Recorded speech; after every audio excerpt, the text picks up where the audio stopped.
पहलगाम का न्याय क्यों नहीं मिल पाएगा? इसलिए क्योंकि आप डरते हैं अमेरिका से, आप डरते हैं चीन से, आपका मुंह नहीं खुलता चीन के आगे। ये मुखबिरी है, ये अपराध है, ये गद्दारी है।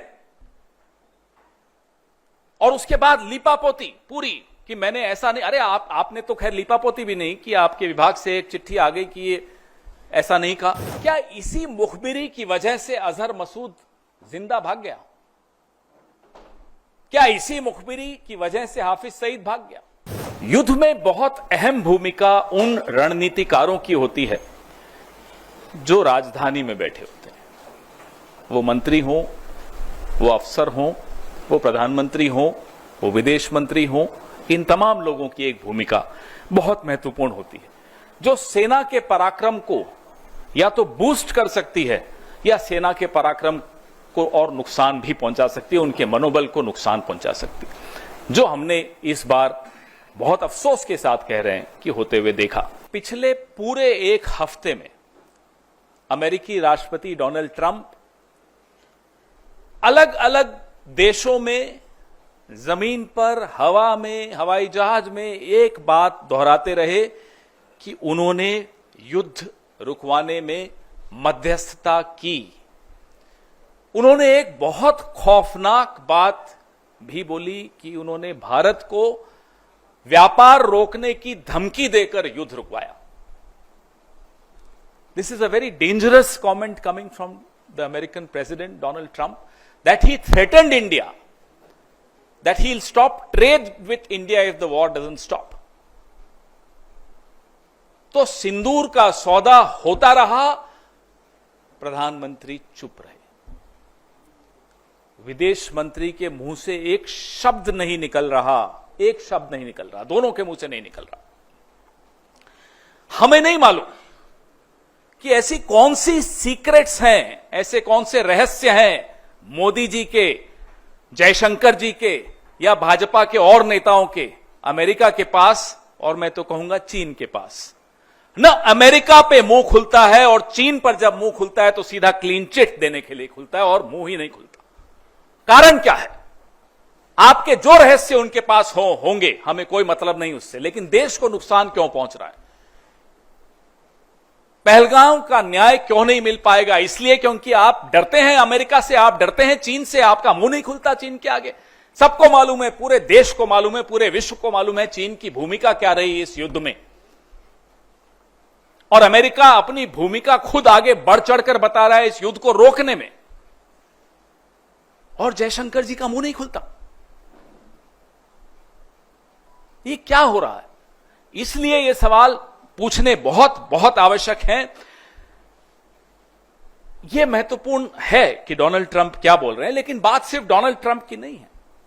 बात यह है जो अभी आपने वीडियो में देखा कि कैसे जयशंकर जी खुद प्रेस एजेंसीज को सामने बैठाकर और खुद बता रहे हैं कि हमने पाकिस्तान के आतंकी ठिकानों पर हमला करने से पहले पाकिस्तान को सूचित कर दिया था। अब यह सूचित करने का क्या मतलब होता है?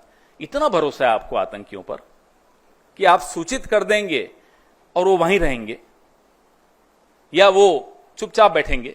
यह भरोसा है आपको उन आतंकियों पे? रिश्ता क्या है आपका? कैसे आप बोल रहे हो उनको? क्यों बताया आपने उनको? और इसको आप क्या कूटनीति कहेंगे? ये डिप्लोमेट रहे हुए हैं। आज जो देश के विदेश मंत्री हैं ये एक राजदूत रहे हुए हैं, आईएफएस ऑफिसर रहे हुए हैं।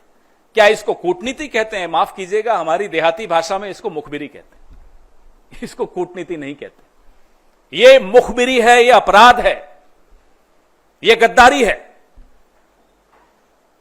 और उसके बाद लीपापोती पूरी कि मैंने ऐसा नहीं, अरे आपने तो खैर लीपापोती भी नहीं कि आपके विभाग से एक चिट्ठी आ गई कि ये ऐसा नहीं कहा।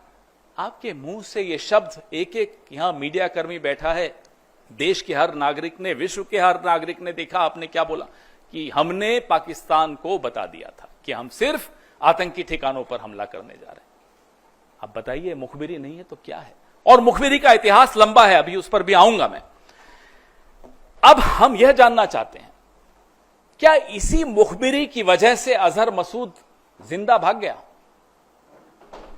क्या इसी मुखबिरी की वजह से हाफिज सईद भाग गया? ये हुआ क्या? क्या देश को यह जानने का हक नहीं है कि आपने पहले ही सूचित करके अजहर मसूद को बचाया? ये वही अजहर मसूद है जिसको पहले भी बचाया गया था। कंधार में जब IC 814 को हम छुड़वाने गए थे, तब इसी अजहर मसूद को हम जाकर उनको सुपुर्द करके आए थे। ये दूसरी बार बचाने की साजिश क्यों हो रही? क्यों बचाया गया अजहर मसूद को? कारण बताइए। ये जो बयान है विदेश मंत्री का बहुत संवेदनशील है। आतंकी ठिकाने, इस बयान के बाद पाकिस्तान ने उन ठिकानों का क्या किया होगा, खाली किए होंगे, नहीं किए होंगे, ये तो अजहर मसूद जिंदा है उसी से मालूम पड़ जाता है। और कितने आतंकी जिंदा बच के भाग गए होंगे, ये चिंता और ये सवाल हम सबके मन में है। We are right in being concerned and being worried about the future, the safety of our country. If we have forewarned Pakistan, then obviously most of the terrorists like Azhar Masood, like Hafiz Saeed would have escaped. Why did we allow that? That's a question, that's a concern which every single Indian faces today.